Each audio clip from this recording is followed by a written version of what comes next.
There's no other feeling than a feeling of being on a motorcycle. Now, I wish I wouldn't have gone with a 450, but am I happy I'm riding? Of course. Riding is therapy. Now, I was very passionate when I tried to get my motorcycle license a year ago, roughly. And, of course, you know, everyone was nervous. When I got my license, it had been well over 10 years since I had actually gotten on a bicycle. And it was sketchy. I'm not the most fit person in the world. I'm a bigger guy, and that does hinder things like me trying to actually reach top speed on this thing. But in reality, as a starter bike, the cfmoto 450 SS is not bad. However, if you think this is going to be a hobby that you're going to actively be a part of, like participate in ride groups and long-term riding, then I would definitely go with something like a Ninja 500 or a 650. cfmoto makes the 675 SS and the 650 NK, which I'm strongly considering thinking about switching to, but I've rode one of those Harley Davidson test bikes where you do the course at, and I tell you, those things are pretty comfy. And I think those were 325cc's, and man, they had a lot of punch to them. Or at least what felt like it. Now, I don't really think that a 325cc is a good starter bike, personally. If you have a reasonable head on your shoulders, like if you're an adult, you've got responsibilities, bills, hell, maybe even kids. I mean, I feel like the 325 range is a good starting position, but if you're going to like do long distances, like highway travel, and like cross country, then I personally wouldn't recommend the 325cc. But pothole, lots of construction. I think the value for the cfmoto 450 SS is plenty for someone who's in their like early teens, like 18, 19, of legal age and ready to ride and all that kind of other stuff. Now, in the state of Michigan, which is where I reside, I'm currently in downtown Pontiac, well, sort of close to Pontiac, but we're gonna hit Woodward here in a little bit. But yeah, if you're not doing like long distance travel, then a 325 should be fine, but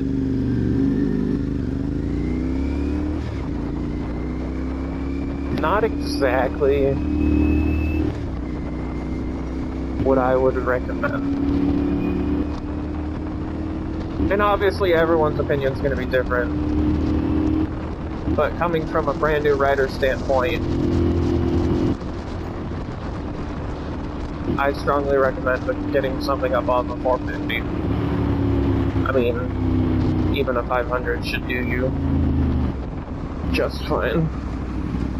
Unfortunately, the bad part with cfmoto is it's a relatively new-ish US market, so there's not really a whole lot of aftermarket parts. Like, I'm lucky I got even my quad lock on here. But they do come with some really nice features like ABS, traction control, wireless or wired charging, and lots of super cool high-tech stuff that's in here. It can even connect with your with an app, and you can track your location and your driving stats, all without a subscription. At least where I'm at in the US. I've heard rumors that some countries are charging for the Connect app, and I just can't justify that. That's just ridiculous. Traffic is really bad, everyone's getting out of work, and what the hell? I saw eyelashes. The fuck? This light's really long.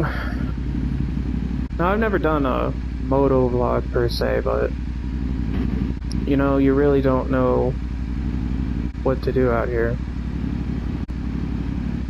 And, you know, there's a great example of cruisers.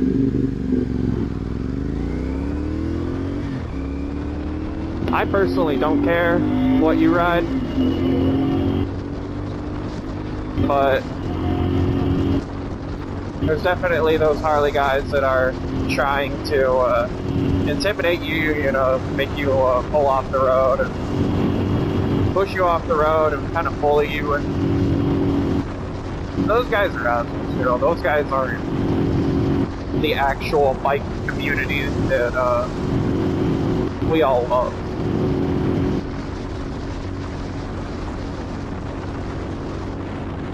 Now, today it's not perfect weather. My dash says 57 degrees. A little chilly, but you know what? I got some nice thick gloves from Harley Davidson. By far the warmest gloves I've ever worn. Definitely not the strongest wind resistance, but I've taken a fall on these and they've held out pretty well. A little scuff, the palm slider's still there. But it's definitely a glove I trust, and just because the wind's a little cold, I'm choosing to not switch to my summer gloves, whereas I don't feel like having frostbite for the next 45 minutes, as I do not have heated grips. But cfmoto definitely sells a nice pair of heated gloves that have batteries in them, and I got them on sale, and I definitely think that they are worth a grab if you can get them on sale. I'm off full price. They're a little steep for full price. I think I got them for like 45 bucks, and they last like 4 hours on like the hottest setting. They have both palm and the back of your hand heaters, so it definitely helps out with those fingertips getting frozen.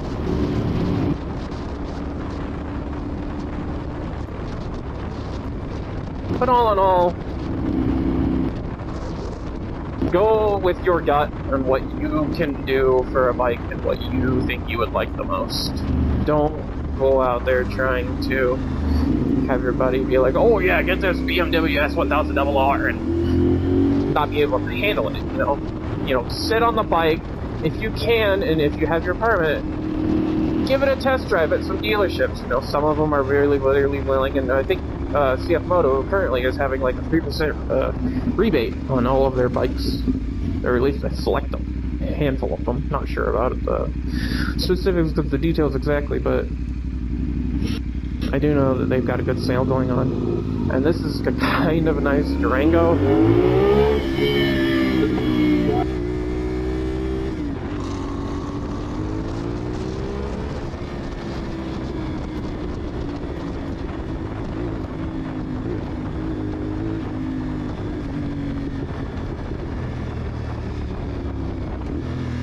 Let's see if we can get a rouse out of them.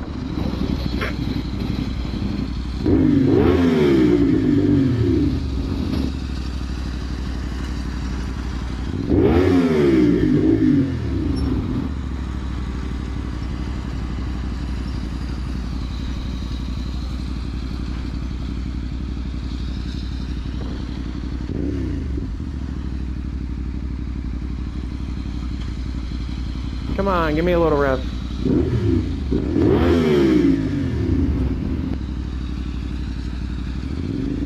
At least be going the same direction I'm going.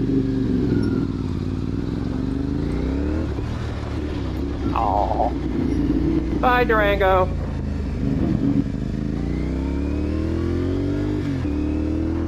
Now, before I got this, I actually sat on an MTO3 and an MTO7. Those were pretty comfy. I also sat on a Ninja 650 SE. Those are a nice bike. A little too hunched over for my liking. I love the naked bike feel. I have no idea what to see soon. Just, yep, running a red light. Nice. Gotta love downtown Pontiac traffic. Now, after a year, I finally got the courage to decide to try the GP shifting on that comes stock available on my 2025 450 SS. And it has absolutely been the best change I have ever made on this bike. I don't get uncomfortable when I'm shifting around corners. It helps when I'm trying to give it some punchy throttle and give it some hard shifts. And she's definitely been treated me very well. I don't know what the hell's wrong with that guy. Now, it's okay to have the zoomies. I totally respect the zoomies. Because, I mean, you literally have a 400cc engine strapped between your legs, and it feels amazing when you have to find that punchy throttle zone. I think it's called the Band of Power or something like that. I don't know, I could just be talking on my ass, but... Goddamn. I'm gonna try and catch up to that. Now this area is a little dangerous with the new flock camera thing going up in Oakland County. Gotta be careful of the cops around here, especially on Woodward. There's a lot of controversy going on with the flock cameras. There's a huge Oakland County vote to try and remove the bill. I'm personally not a fan of it, just because, you know, privacy, and no one likes flock drones. Even though there was some CEO press conference of the owner of the flock drones, and it was not a very pleasant, very good presentation.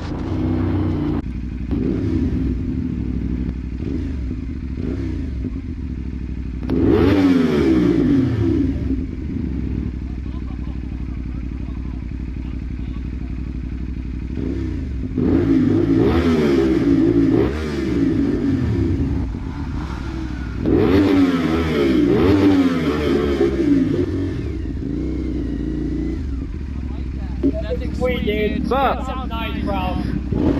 Oh, another loop is in here. Find that lane, right there.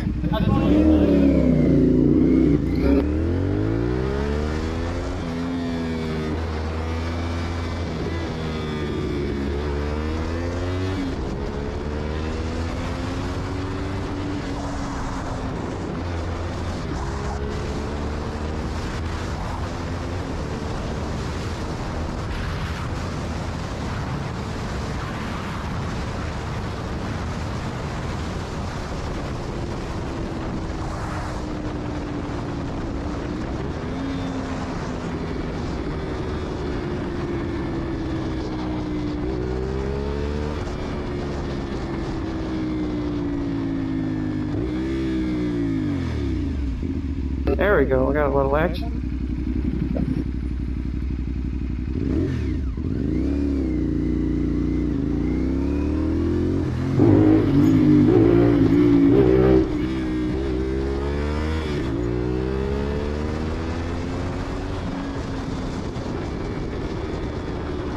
And that's why having a higher than a 325cc can be really, really fun.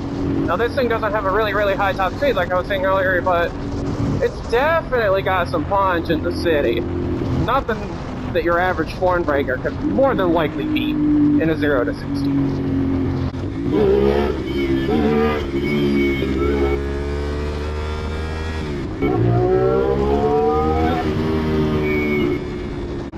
What fun this thing is, really. I love the 280-degree crank, 240-degree crank this thing has. It makes it sound like a fucking V4. It's so good. That's why I like the sound of the MT-03 and the 07. Something to kill for, man. There really is no other feeling like being on a bike.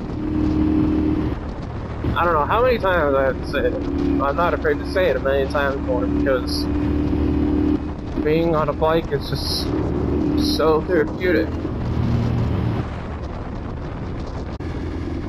I'm gonna do a little Huey here, and just decide to turn around.